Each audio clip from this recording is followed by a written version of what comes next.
Hello, Katarzyna here.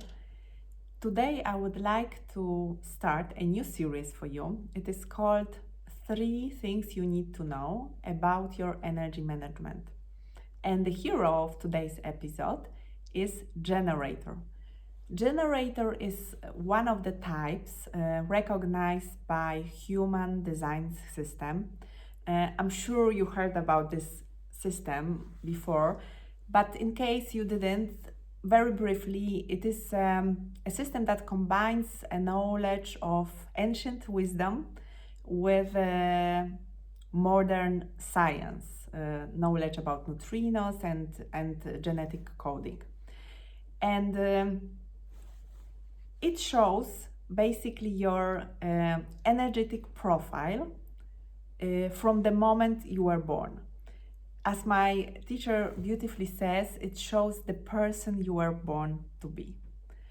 And today I would like to concentrate on the generator, who is said to be a powerhouse. If you are a generator, you probably heard this word many times in your life, that you are a powerhouse and you are just able to be active, to achieve, to do stuff all the time. And it might be even a challenge for you to sit down and do nothing, because you have all this energy in you buzzing and makes you do more and more and more. You are like an energetic bunny a little bit. So if you are a generator and you have this energy, you might be surprised to know that you are not here to make things happen. You are also not here to initiate things. You are here to wait and respond. I can imagine that if you hear it for the first time, you might be shocked, because your whole life you were just achieving, doing, and going beyond your limits. But this way of managing your energy will not lead you to fulfillment. And very often, generators are those people who are burned out, who are unfulfilled, and they are not sure why it is happening. But most likely, of course, there are always some individual circumstances, but most likely this is because they are very often, or their whole life, doing things because they can, because they have energy to do that, and not because they love something, or because they really feel that this is something they want to do. So now let's move to the second point I want to talk about today, is your internal guiding system. Because you are lucky enough as a generator to have this internal system which will tell you every time you ask whether you have energy for something or not. And it is the system works this way, that you need to ask yourself, or somebody need to ask you a question where the answer would be yes or no. But you will not hear this yes or no answer. You might have like an internal sound, which is yes, or which is no. That's the first way you can recognize your gut feeling, because this is how it is called. Another way is that you feel the energy rise up from the sacral center, or some people feel it a little bit higher, maybe from around the belly. So first thing is the rise of energy. You might also feel it as some kind of pull. Any kind of movement usually it means yes, that you are ready to do something. If nothing is happen, most likely this means this is not the right time to do the thing you were asked to do, or this is basically not for you. And like with everything, you need to try it out, and you need to exercise this on a really small basic things which happen to you in life. So like choosing what you want to eat, choosing where you want to go, if you want to go to cinema with your friends, where if you want to go to specific place for holiday. Every time you need to make a decision, ask yourself or ask somebody to ask you, do I want it? Do I have energy for that? And third question would always be, is it a right time for me to do it? Because you may have energy for that, but today is not the right time to do it. And then if the response is no on the particular day, you may ask yourself few days later the same question, or you say to your friend or family member, ask me the same question few days later, and then again you ask your gut feeling. So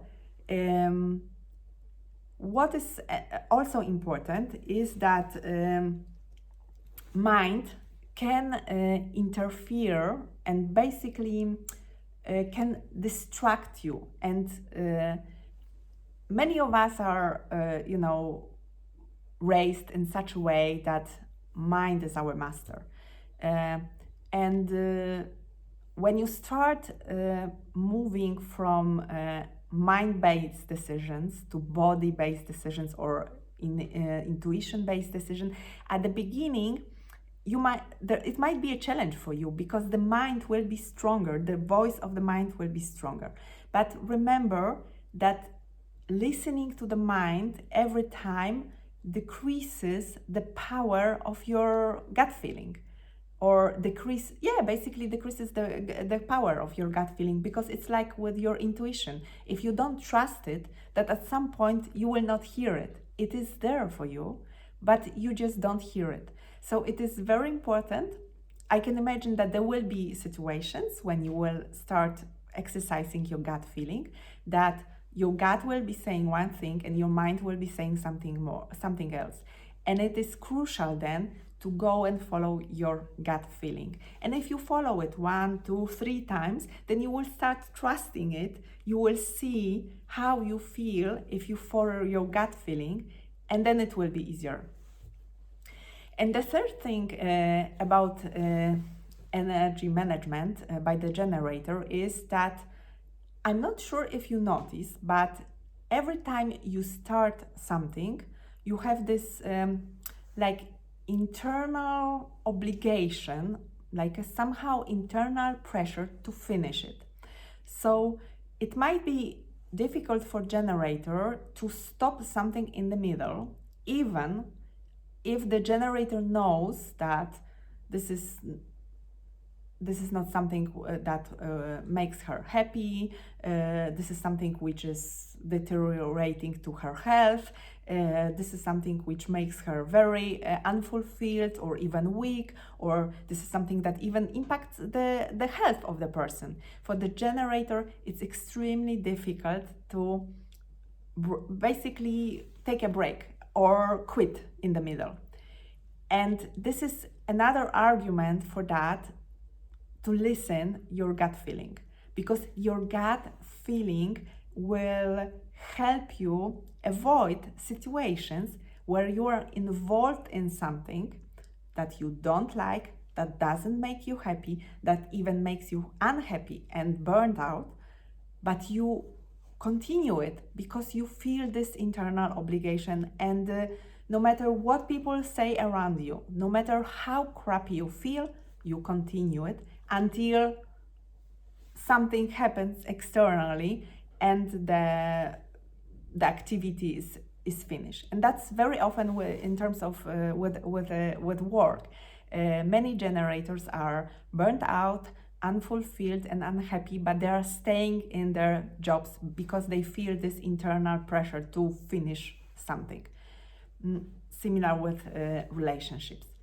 And the last thing, it's more like an ask for generators, is to be tolerant, because not everybody around you is such a powerhouse like you. Not everybody has ability to work so much, do so many things. In fact, you, together with another type called manifesting generator, you constitute around 70% of population. So it is most likely that many people around you on daily basis are generators or manifesting generators. But there are also around you some non-energetic types, and this type will never be able to keep up with you. And you might meet them at work, you might have them in your family, but for example, projector will never be able to work as much as you, or will, after the whole day of work, will rather feel like going home and staying on sofa reading a book than going out with you.